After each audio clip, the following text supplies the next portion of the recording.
The delegate from Loudoun, Delegate LaRock. Thank you, Mr. Speaker. I rise for a point of personal privilege. Delegate has the floor. Thank you, Mr. Speaker. Let me start by asking the delegate to thank Oprah on my behalf for that lovely card. Mr. Speaker, I'd also like to thank the gentleman from Charlottesville for, I think, a really good idea. He suggested bringing a bill forward that would make people more safe and reduce violence. In his speech, he reminded us we are on the cusp of voting to permit guns to be carried into churches. I think he was referring to the proposed repeal of Virginia Code 18.2-283, which bans weapons during a church service. To the gentleman from Charlottesville, I say yes, we could revive that bill.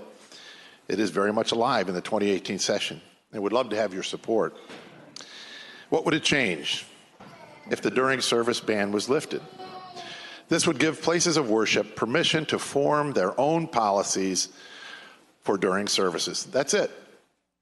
Policies could allow armed security or they could prohibit it. I repeat that. They could allow it or they could prohibit it. There would be no obvious change because security is usually discreet. Many, many places of worship already have armed security.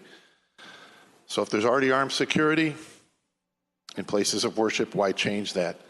That question came up in the committee and was answered very well. There are some leaders who would like to allow security to be armed in a place of worship, but they're not sure that the law allows it.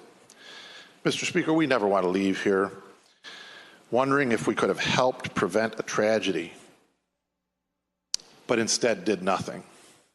We could repeal the law banning weapons during a church service and leave it up to places of worship to form their own policies. Doing this would make us, our friends, and our families safer. Many faith leaders are confused by the during service ban.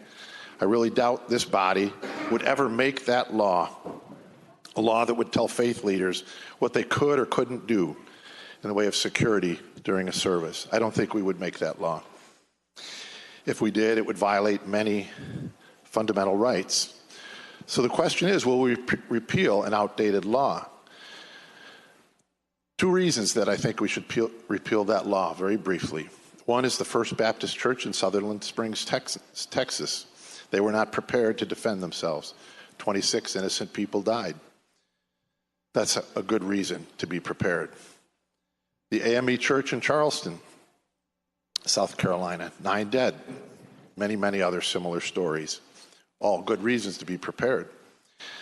But Mr. Speaker, members of the body, the best stories are the ones that have never been told. Those are the stories where a bad guy passed by a target because he knew there would be resistance. Mr. Speaker, the recent Academy Awards ceremony had celebrities who spoke out on gun violence, urging America to push for stricter gun control. Ironically, there were more than 500 armed law enforcement officers protecting them because they need to be prepared.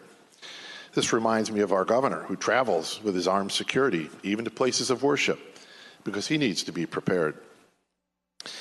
Again, we are about to go home, I hope, and the delegate from Charlottesville did remind us about this bill, which would restore proper authority to faith leaders, and I thank him again for that. I close by saying there are guns in church right now. That's a good thing. Most people don't even know it, and that's a good thing. Let's repeal a bad law that will allow us to be safe and secure. Thank you, Mr. Speaker.